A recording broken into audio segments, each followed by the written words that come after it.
Good evening. An event that might draw a big crowd. The Statehouse on Friday, a satanic ritual known as a Black Mass. Organizers say the ceremony is an expression of their First Amendment rights, but they're facing strong opposition from Christian groups.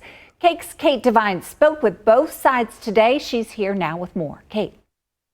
The Satanic Grotto of Kansas originally planned to hold a Black Mass inside the Statehouse.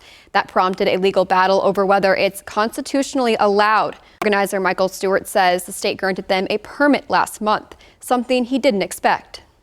I almost couldn't believe it. I didn't think they'd ever clear the permit. When we filed for it, I was like, there's no way I think that they'll actually let us do this. And then they cleared. They were so professional. Michael Stewart is the president and co-founder of Satanic Grotto Kansas. He's been at the center of controversy surrounding a Black Mass to take place at the Kansas Statehouse this Friday.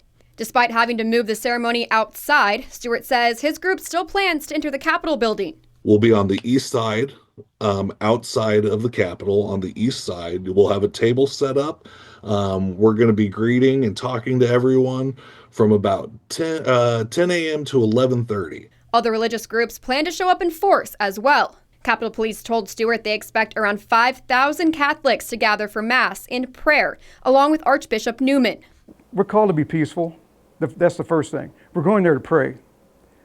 And we're there also to pray for those ones putting on this event that hate us so much. You know, Jesus said, pray for your enemies. Pray for those who persecute you.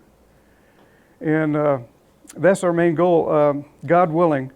Pete did not want to give his full name in case of retaliation. The Black Mass has faced widespread criticism, with lawmakers passing a resolution condemning it. Catholics like Pete believe it mocks their faith, especially with reports of the grotto planning to use a consecrated host from a Catholic Mass in its Black Mass. Just not a piece of bread that we defend. That's why we're so upset. Stewart calls the event an act of rebellion, a statement about religious freedom. This is practicing our First Amendment rights and trying to show the world that you can stand up to this. Both sides agree on one thing.